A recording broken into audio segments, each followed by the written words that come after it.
Assalamualaikum warahmatullahi wabarakatuh. Perkenalkan, saya Anindya Sekar Wibawati, NIM 1902056060, kelas Ilmu Hukum B3. Di sini saya akan menjelaskan mengenai materi dalam lingkup hukum administrasi negara. Materi tersebut yaitu ada 3. Yang pertama, kedudukan hukum pemerintah, kewenangan pemerintah, dan tindakan hukum pemerintah atau tindakan pemerintah.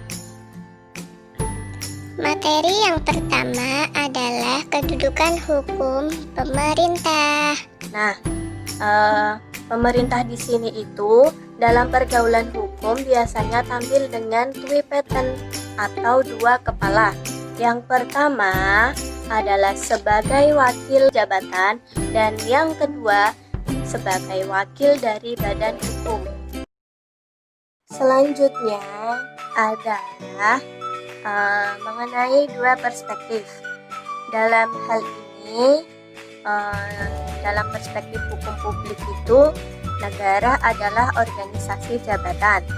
Sedangkan dalam hukum privat, berdasarkan ajaran hukum keperdataan, itu dikenal dengan istilah subjek hukum, atau dengan kata lain pendukung hak dan kewajiban.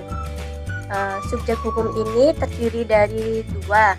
Yang pertama manusia dan yang kedua badan hukum.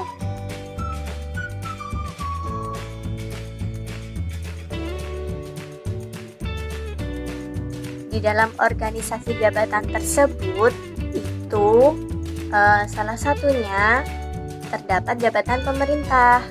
Nah, jabatan pemerintah itu dilekati oleh hak dan kewajiban, atau dengan kata lain dilekati oleh wewenang. Nah, namun wewenang tersebut itu tidak dapat dilakukan sendiri oleh jabatan pemerintah. Nah, jadinya wewenang atau hak dan kewajiban tersebut dilakukan atau dilaksanakan oleh pejabat. Nah, pejabat di sini itu perlu diketahui bahwa pejabat dapat berganti-ganti, tidak seperti jabatan pemerintah yang sifatnya tetap. Nah, dalam pelaksanaannya atau dalam melaksanakan tugas dan kewajiban yang diberikan itu tentunya pejabat harus tunduk pada aturan hukum publik. Jadi, pada intinya, kedudukan pemerintah dalam hukum publik adalah sebagai wakil dari jabatan pemerintah.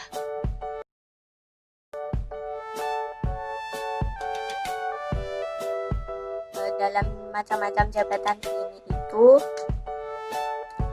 saya ambil dari SF Marbun. Nah, menurut SF Marbun, kelompok badan atau pejabatun yang menyelenggarakan urusan fungsi atau tugas pemerintahan adalah mereka yang termasuk dalam lingkungan eksekutif.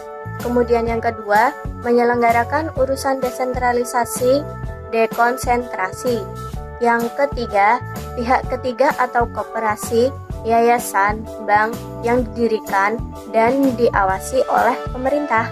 Dan yang keempat, yaitu pihak ketiga atau swasta yang bertindak bersama-sama dengan pemerintah seperti BUMN yang memperoleh atribusi wewenang, kemudian PLN atau POS dan lain sebagainya. Dan yang terakhir atau yang kelima yaitu Ketua Pengadilan Negeri, Ketua Pengadilan Tinggi, Ketua Mahkamah Agung, serta Panitera.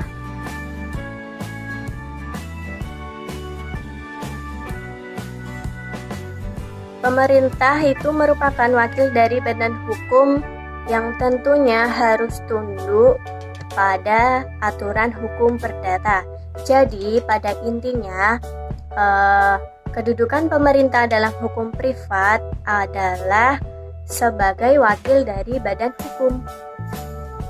Materi yang kedua adalah kewenangan pemerintah. Kita ketahui bahwa asas legalitas adalah atau merupakan sebagai pilar negara hukum, maka berdasarkan prinsip ini sumber wewenang bagi pemerintah adalah peraturan perundang-undangan. Bagaimana sih cara memperoleh wewenang pemerintahan? Cara memperolehnya yaitu melalui 3 cara. Yang pertama yaitu dengan atribusi. Atribusi adalah pemberian wewenang pemerintahan oleh pembuat undang-undang kepada organ pemerintahan. Yang kedua yaitu melalui delegasi. Delegasi adalah pelimpahan wewenang pemerintahan dari satu organ kepada organ pemerintahan lainnya. Dan yang terakhir atau yang ketiga yaitu melalui mandat. Nah, mandat ini itu dapat terjadi apabila organ pemerintahan mengizinkan kewenangannya dijalankan oleh organ lain atas namanya.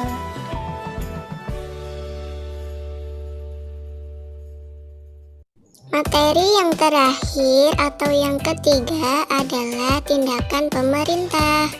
Pemerintah merupakan subjek hukum sebagai pendukung hak-hak dan kewajiban-kewajiban yang melakukan tindakan nyata maupun tindakan hukum.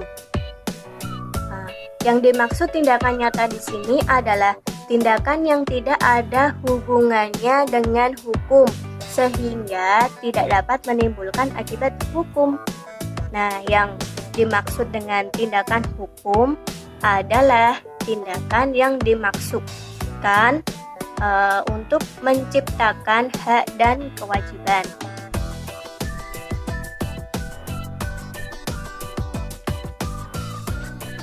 Suatu tindakan dapat dikatakan menimbulkan akibat hukum apabila tindakan tersebut menimbulkan beberapa perubahan hak, kewajiban, atau kewenangan yang ada. Yang kedua, tindakan tersebut menimbulkan perubahan kedudukan hukum bagi seseorang atau objek yang ada. Dan yang ketiga, apabila terdapat hak, kewajiban, kewenangan, ataupun status tertentu yang ditetapkan.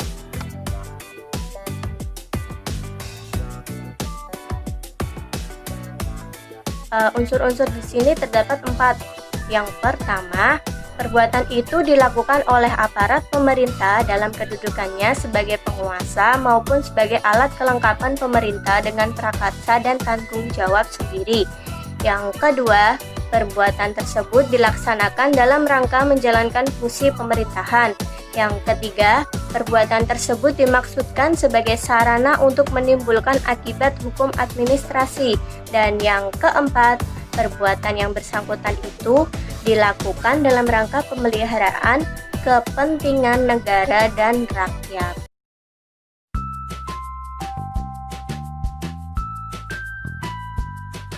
Macam-macam perbuatan atau tindakan pemerintah di sini dibagi menjadi 2 macam. Yang pertama, perbuatan atau tindakan pemerintah publik, dan yang kedua, perbuatan atau tindakan pemerintah privat. Nah, perbuatan atau tindakan pemerintah publik di sini dibagi menjadi 2 lagi, yaitu perbuatan atau tindakan pemerintah publik segi 1 dan perbuatan atau tindakan pemerintah publik segi 2. Penjelasan masing-masingnya yakni untuk segi 1 adalah perbuatan yang dilakukan atas kehendak dari satu pihak, yaitu perbuatan pemerintah itu sendiri. Dan yang segi 2 yaitu adanya 2 kehendak yang terikat, seperti halnya dalam perjanjian atau kontrak kerja. Untuk penjelasan mengenai tindakan pemerintah privat ini, yaitu seperti halnya penguasa yang mengadakan hubungan hukum. Hubungan hukum ini tentunya juga berdasarkan pada hukum privat.